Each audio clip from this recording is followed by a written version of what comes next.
Em janeiro de 2013, a tragédia ocorrida no incêndio da Boate Kiss em Santa Maria, no Rio Grande do Sul, causou grande comoção no país. 242 pessoas morreram e 636 ficaram feridas. Recentemente, este caso voltou a ser destaque porque os réus acusados no processo foram soltos após a anulação do julgamento. Você vai entender mais detalhes sobre esse assunto a seguir no quadro Pense Direito. O caso da Boate Kiss ganhou ampla repercussão em todo o país. É quase impossível achar alguém que não tenha tomado conhecimento desse caso. É uma situação que vitimou várias pessoas, centenas de pessoas. Muitas delas faleceram, né? Outras tantas seguem vivas, mas com sequelas, infelizmente, que permanecerão pela vida toda em razão do incêndio que aconteceu naquela boate. Foram 242 mortes, além das demais pessoas que também foram vitimadas, permanecem vivas, mas com sequelas de respiração e de mobilidade, dentre outras tantas.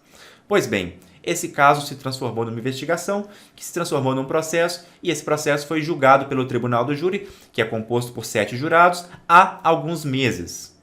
Essa decisão, esse julgamento, resultou o seguinte: os 4 réus foram condenados a diversas penas, e aí a defesa de cada um deles interpôs o chamado recurso de apelação.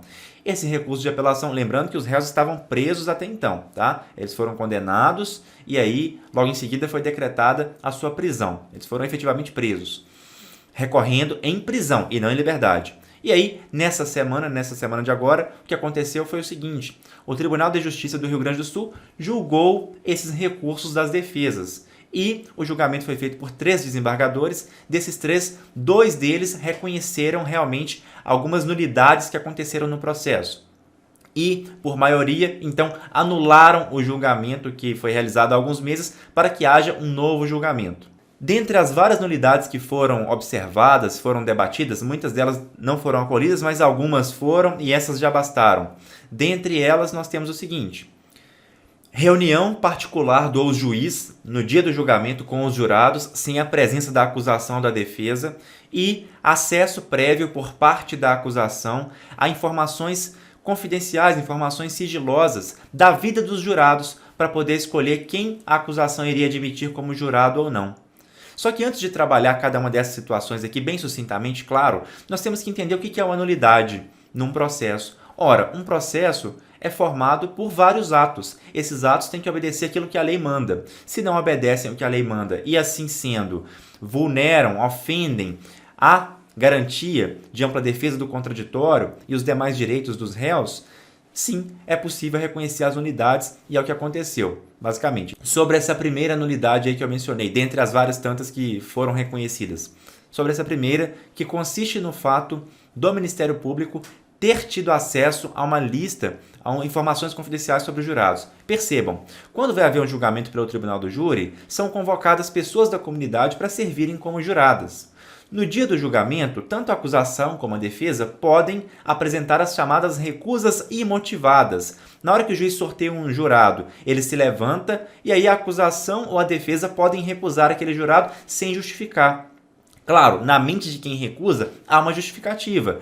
E isso se dá por estratégia, tanto de quem acusa como também de quem defende. Às vezes, quando um crime de aborto está em julgamento, por exemplo, se recusa jurados homens e se quer juradas mulheres para servir, porque a mulher pode ter algum tipo de empatia com aquela mulher que está sendo julgada. Enfim, isso aqui é só um tipo das estratégias possíveis, tá? São inúmeras estratégias possíveis ao se admitir ou recusar alguém como jurado.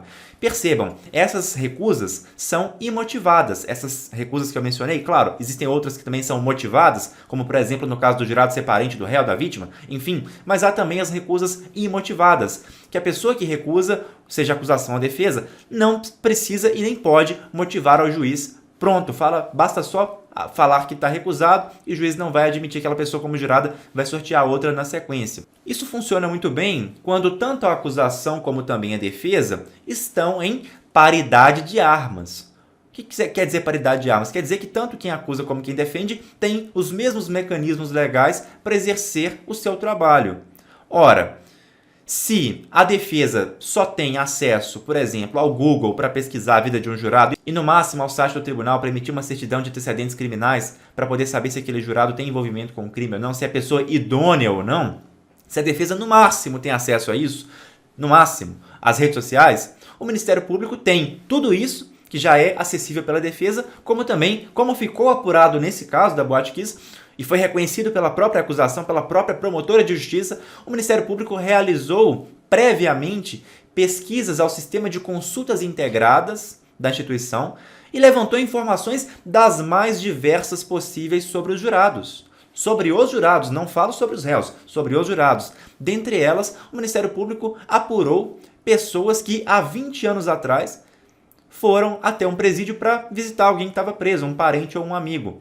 E com base nessa multiplicidade de informações, o Ministério Público exerceu seu direito de recusas imotivadas. Só que percebam, essa situação toda, esse acesso amplo e irrestrito a informações da vida particular dos jurados, coisas de 20 anos atrás, se visitou alguém preso, não é nem se a pessoa foi presa, é se o jurado visitou alguém que estava preso. Esse acesso amplo não foi concedido à defesa. Assim sendo, não houve paridade de armas. Houve ali uma situação equidistante, uma situação desequilibrada entre os poderes de quem acusa e os poderes de quem defende. E isso foi um dos motivos pelos quais o Tribunal do Júri foi anulado, esse julgamento que aconteceu. Percebam também no vídeo que eu vou mostrar agora o que fala sobre essa situação inusitada do Ministério Público acreditar, com base na informação de que alguém visitou uma pessoa presa há 20 anos atrás, que essa pessoa seria inidônea para julgar alguém no Tribunal do Júri. Percebam o que foi dito pelo desembargador. E muito provavelmente, por um motivo todos nós sabido, o Ministério Público tem à sua disposição sempre acesso livre ao sistema de consultas integradas, que oferece uma gama imensa de informações sigilosas sobre as pessoas. Com todas as vênias, alguém que visitou um parente no ano de 2000 se exibe de forma tendenciosa para as partes. E se eu dissesse, então, eu proponho esse argumento trocado ao Ministério Público, que quem teve parente vítima de qualquer crime, então está inidôneo para o conselho de sentença. Não pode ser. Assim, abstrato, genericamente, não pode ser. Esse é o meu dever de dizer isso agora. E por fim, é importante que vocês percebam que o fato desse julgamento ter sido anulado não quer dizer que os réus foram inocentados. Não. Haverá um novo julgamento. Se esse novo julgamento for feito da maneira correta, na sua forma, a decisão do jurado será soberana. Aquilo que o jurado decidir nesse novo julgamento valerá, seja condenando ou seja absolvendo.